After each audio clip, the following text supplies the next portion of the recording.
بسم اللہ الرحمن الرحیم۔ عزیز طلبہ، السلام علیکم ورحمۃ اللہ وبرکاتہ۔ معاشرتی علوم درجہ ہشتم کے سبق میں آپ سب کو خوش آمدید۔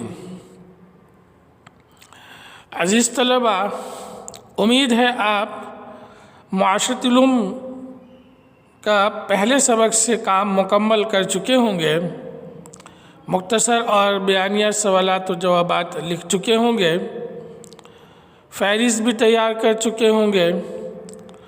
اب ان سوالات و جوابات کو آپ لازمی ترتیب کے ساتھ یاد کر لیں تاکہ جب دوبارہ سے جماعتی تدریسی عمل شروع ہو اور جائزے کی ترتیب بنے تو آپ بہتر طور پر جائزہ دے سکیں اور اچھے نمبرات حاصل کر سکیں۔ اور عزیز طلبہ، اسی ترتیب کو برقرار رکھیں کہ جیسے ہی آپ کو سبق کا کام بتایا جائے آپ لازمی جرنل پر انہیں تحریر کر لیا کریں۔ کام کو جمع کرنے سے یقیناً مکمل کرنا کام کا ناممکن سی بات ہو جاتی ہے۔ کام وقت مقررہ پر کرنے والے طلبہ ہی اچھے طلبہ شمار ہوتے ہیں اور یقیناً آپ کا شمار بھی اچھے طلبہ میں ہوتا ہے۔ عزیز طلبہ، جیسے کہ آپ کو معلوم ہے ہم سبق نمبر 7 کا مطالعہ کر رہے ہیں جس کا عنوان ہے پاکستان کے ہمسایہ خطے۔ اس سبق میں ہم پاکستان کے آس پاس موجود جو اہم جغرافیائی خطے ہیں ان سے متعلق مطالعہ کر رہے ہیں، اور سب سے پہلے ہم پاکستان خود جس خطے میں واقع ہے اس سے متعلق پڑھ رہے تھے، یعنی ہم جنوبی ایشیا کے متعلق پڑھ چکے ہیں۔ پاکستان جیسے کہ آپ کو معلوم ہی ہے جنوبی ایشیا کا حصہ ہے اور ہم اس سے متعلق مختصراً مطالعہ کر چکے ہیں۔ پھر پاکستان کے شمال میں ایک اہم جغرافیائی ملک چین واقع ہے، چین سے متعلق بھی ہم مطالعہ کر چکے ہیں۔ آج ہم پاکستان کے مغرب میں ایک اہم جغرافیائی خطہ ہے جسے ہم مشرق وسطیٰ کہتے ہیں، اس سے متعلق ہم مطالعہ کریں گے۔ یعنی آج کا ہمارا سبق مشرق وسطیٰ مڈل ایسٹ سے متعلق ہے۔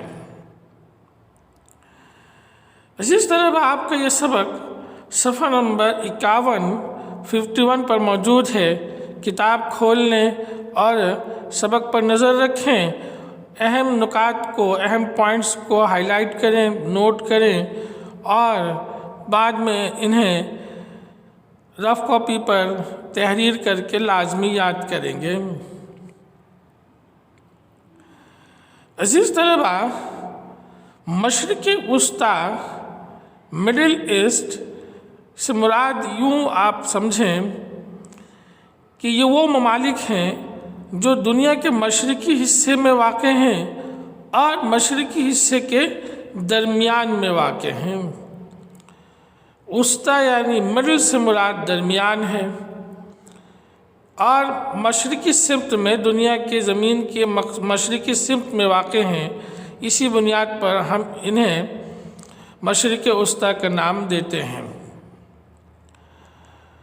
مشرق وسطیٰ جنوبی ایشیا کے مغرب میں واقع ہے اور پاکستان چونکہ جنوبی ایشیا کا حصہ ہے، یوں یہ خطہ پاکستان کے مغرب میں موجود ہے۔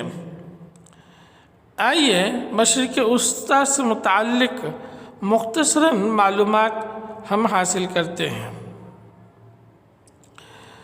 عزیز طلبہ، مشرق وسطیٰ یا مڈل ایسٹ کی اصطلاح ان ایشیائی ممالک کے لیے استعمال کی جاتی ہیں جو کبھی خلافت عثمانیہ کا حصہ تھے، اسلامی خلافت کا سلسلہ جب قائم تھا اور آخری خلافت کا سلسلہ عثمانیہ خاندان کے ساتھ ہی اختتام پذیر ہوا، اسی خلافت عثمانیہ کے زیر انتظام مشرق وسطیٰ کا یہ خطہ رہا ہے۔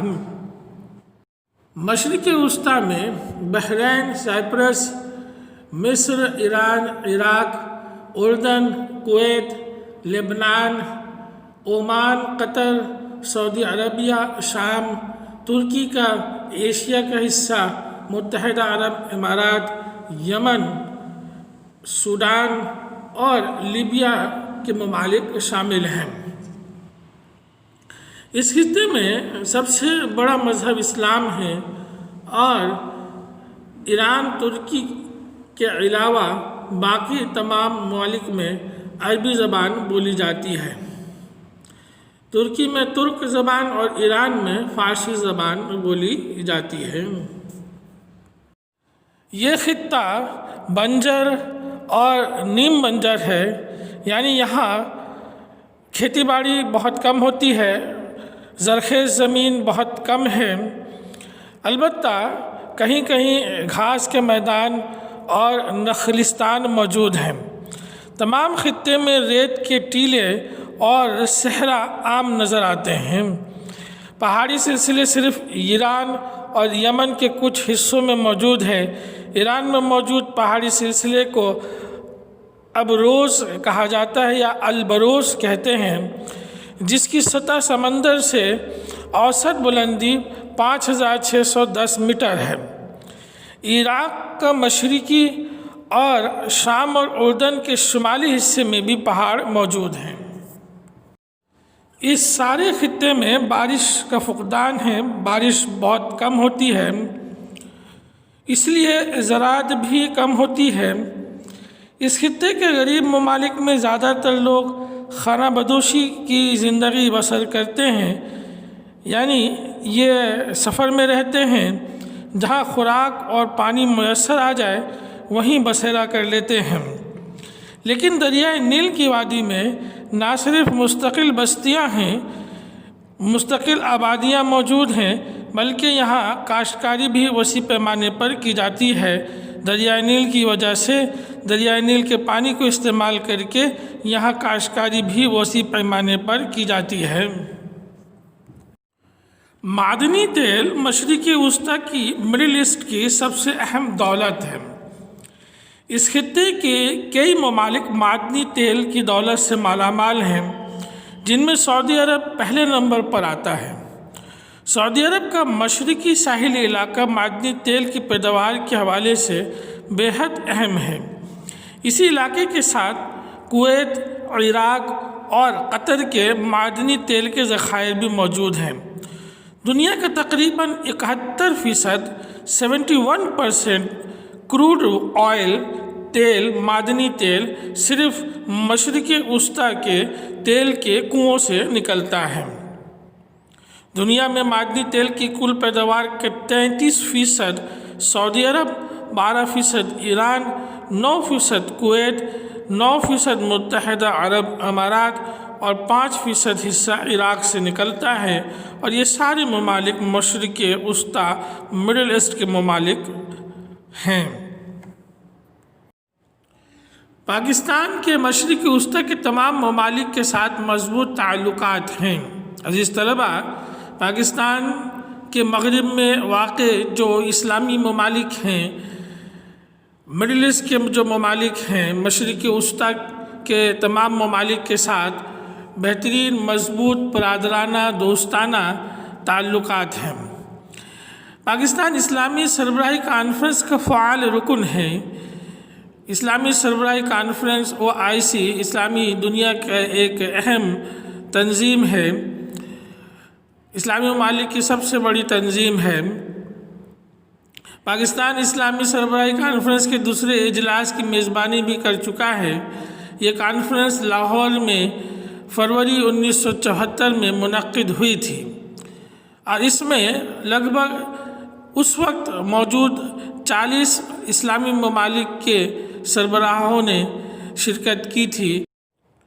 عزیز طلبہ، مشرق وسطیٰ کے مختلف ممالک میں بڑی تعداد میں پاکستانی خدمات سر انجام دے رہے ہیں، روزی روزگار کے لیے مقیم ہیں۔ ان ممالک میں رہنے والے پاکستانی اپنے ہم وطنوں کو رقومات بھیجتے ہیں اور یہ پاکستان کی آمدنی کا ایک اہم ذریعہ ہے۔ پاکستانی برآمدات کے بعد سب سے بڑی تعداد میں زر مبادلہ کے حصول کا ذریعہ یہی پاکستانی ہیں جو کہ مشرق وسطیٰ کے ممالک میں خدمات سر انجام دے کر آمدنی حاصل کر رہے ہیں اور پھر اپنے ہم وطنوں کو، اپنے گھروں کو ان رقومات کو بھیجتے ہیں، جو کہ یقینی طور پر پاکستان کی آمدنی کا ایک اہم ذریعہ ہے۔ پاکستان کی خارجہ پالیسی کا محور دنیا کے ممالک کے ساتھ تعلقات قائم کرنے کو ہم خارجہ پالیسی کہتے ہیں۔ پاکستان کی خارجہ پالیسی کا محور مسلم ممالک کے ساتھ مضبوط تعلقات قائم کرنا ہے۔ یہی وجہ ہے کہ تجارت، تعلیم، صحت اور زندگی کے کئی دوسرے شعبوں میں پاکستان کے ان ممالک کے ساتھ مثالی تعلقات ہیں۔ عزیز طلبہ، اسی کے ساتھ ہمارا آج کا سبق مکمل ہوتا ہے۔ آپ سے گزارش ہے، ایک تو یہ کہ آپ سبق نمبر 1 کا کام مکمل کریں اور جوابات یاد کر لیں۔ دوم، اس سبق سے اہم نکات کو رف کاپی پر لکھ کر لازمی یاد کریں۔ آپ سب کا بہت بہت شکریہ۔ السلام علیکم ورحمۃ اللہ وبرکاتہ۔